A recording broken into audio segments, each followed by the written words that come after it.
नमस्कार, स्वागत है आपका सिटी पोस्ट लाइव में। मैं हूं मुस्कान। बिहार की राजधानी पटना के पारस हॉस्पिटल के चर्चित चंदन मिश्रा हत्याकांड में आए दिन बड़े बड़े खुलासे हो रहे हैं।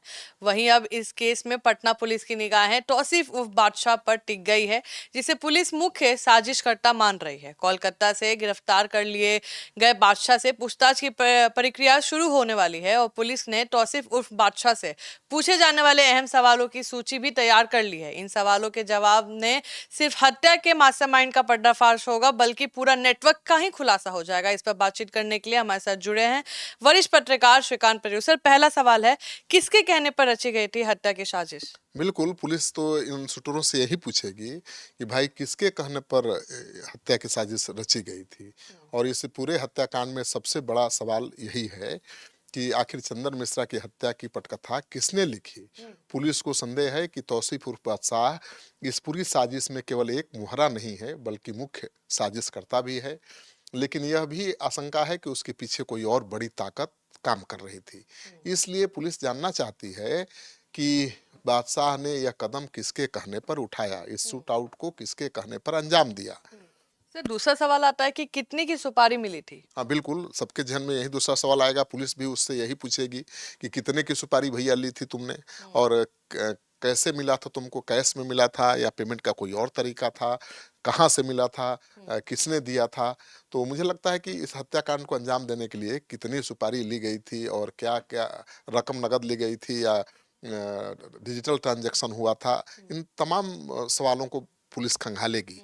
तो पुलिस पूछताछ कर रही है। तो क्या सर सिर्फ इसमें 6 ही लोग थे कि और भी लोग शामिल थे? देखिए, अभी तक तो 9 लोग गिरफ्तार किए गए हैं, जिसमें एक महिला भी है। और पुलिस को अब तक जो जानकारी मिली है उसके अनुसार पारस हॉस्पिटल के पास वारदात को अंजाम देने पहुंचे 6 शूटरों की पहचान हो चुकी है। लेकिन पुलिस को शक है कि इसके अलावा भी कुछ चेहरे इस साजिश में शामिल हैं, चाहे वो साजिश रचने वाले हों या मददगार। अब बादशाह से पूछा जाएगा कि इन 6 के अलावा और कौन-कौन लोग थे जो इस हत्या में शामिल थे। सर, साजिश फिर कब और कहाँ रची गई थी? बिल्कुल, ये भी तो पता आ रहा है ना कि एक निशु नाम का अपराधी था, जिसके घर पर ये ठहरे थे, उसने पनाह दी थी, वहीं पर साजिश हुई थी। तो पुलिस अब उनसे पूछेगी डिटेल में कि भाई चंदन मिश्रा की हत्या की योजना अचानक तो बनी नहीं होगी, कब बनी थी। पटना के समनपुरा इलाके में निशु खान के घर पर कई बार बैठकें भी हुई थी, खबर आ रही है, जिनमें से बादशाह भी शामिल था। पुलिस ये जानना चाहेगी कि साजिश कितने दिन पहले रची जा रही थी, मैंने कब से शुरू हुई थी साजिश, और इसमें कौन कौन मौजूद था, बैठकों में कौन कौन आता था। तो इन तमाम सवालों का पुलिस आज जवाब जानने की कोशिश करेगी। सर, कोलकाता में सब फरार थे, लेकिन उसमें महिला का भी एक कनेक्शन दिखा है। एक महिला भी थी उस गैंग में। बिल्कुल, एक महिला पकड़ी गई है इनके साथ। और पुलिस ये पता करेगी इस महिला की भूमिका क्या है। प्रेम प्रसंग है, बादशाह से की प्रेमिका है, या फिर बादशाह के आपराधिक वारदातों में भी वो काम करती है, सहयोग करती है, और इस शूट आउट में उसकी क्या भूमिका है। कहीं वो भी तो शामिल नहीं थी। शामिल तो कई तरह से हो सकते हैं ना, गोली चलाना ही अपराध नहीं होता है। जो शूटर है उनके लिए काम करना भी एक अपराध है, उनको शेल्टर देना भी अपराध है, उनको सूचना देना भी अपराध है। तो इस बरदात के बाद बादशाह समेत कुछ लोग जैसे निशु खान की गाड़ी से कोलकाता भागे थे। और अब पुलिस ये जानना चाहती है कि उस गाड़ी में बादशाह के अलावा और कौन था। इसके अलावा कोलकाता में पकड़ी गई एक संदिग्ध महिला जो पकड़ी गई है, उस महिला की कोई भागीदारी थी क्या इस साजिश में, या उसने कोई भूमिका निभाई थी, उसी के कहने पर ये लोग कोलकाता भागे थे। वो जगह किसने तय की थी जहां पर ये ठहरे हुए थे। तो इन तमाम सवालों का जवाब पुलिस इनसे पूछेगी। और मुझे लगता है कि इतना जल्दी तो ये सच उगलेंगे नहीं, और पुलिस इनके साथ सख्ती से पेश आएगी तो जवाब देना भी पड़ेगा। बड़े बड़े तिस्मार खां पुलिस के आगे टूट जाते हैं। तो पुलिस के लिए अब अगला कदम, आपका सवाल होगा कि अगला कदम क्या होगा। तो पुलिस तो अभी पूछताछ कर रही है, और अब हर तरह के एंगल से जांच कर रही है।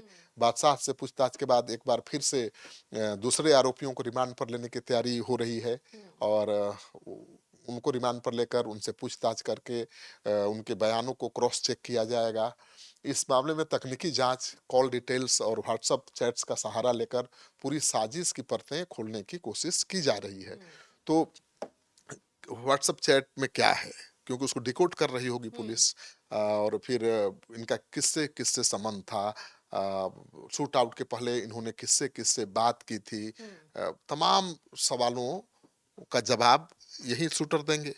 तो पटना पुलिस इनसे कड़ाई के साथ पूछताछ कर रही है, और मुझे उम्मीद है कि कल तक या परसों तक पुलिस प्रेस कॉन्फ्रेंस भी कर सकती है, और पुलिस पूछताछ के बाद प्रेस कॉन्फ्रेंस करेगी ताकि पत्रकारों के तमाम सवालों का जवाब दिया जा सके, क्योंकि इस हत्याकांड के मास्टरमाइंड का भी पर्दाफाश करना है, और इस आपराधिक गिरोह के पूरे नेटवर्क को भी खंगालना है, ताकि आगे ये किसी बड़ी साजिश को या बड़ी शूट आउट की वारदात को अंजाम न दे सकें।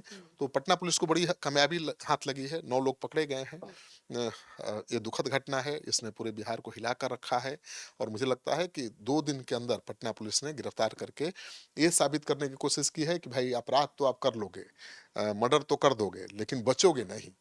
देखिए, मर्डर कभी भी किसी की कहीं भी हो सकती है, पुलिस मर्डर को नहीं रोक सकती है, क्योंकि उसके कई कारण हो सकते हैं। किसी ने सुपारी दे दी किसी की, तो कोई जाकर मार सकता है। भूमि विवाद है, आपस में झगड़ा हो रहा है, उसी में से कोई गोली चला देगा, कोई मर जाएगा।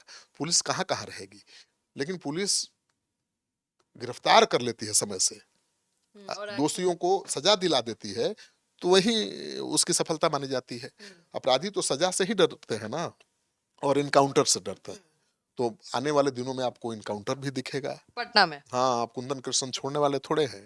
वो तो ऐसे ही बहुत खूंखार पुलिस अधिकारी हैं। अपराधी उनके नाम सुन के ही कांपने लगते हैं। अब इन्होंने अपना दुस्साहस दिखाया है, उनको खुली चुनौती दी है, तो कुंदन बैठने वाले नहीं है, वो तैयारी कर रहे होंगे। अब देखिएगा, बहुत जल्द ये खबर आएगी कि अब अपराधियों को ओपन इनकाउंटर उनकाउंटर करो, उड़ाओ। अपराधी तो मानेंगे नहीं, गोली चलाने से बाज आएंगे नहीं पुलिस को देखेंगे तो, और पुलिस अब चूड़ी पहन के तो बैठेगी नहीं, क्योंकि पुलिस को अपनी प्रतिष्ठा बचानी है, तो माकूल जवाब देना पड़ेगा, अपराधियों को ढेर करना पड़ेगा। तो आप सुन रहे थे पूरे डिबेट को, और आप क्या सोचते हैं? फिलहाल इस खबर में इतना ही। आगे की खबरों के लिए बने रहे हमारे साथ। धन्यवाद।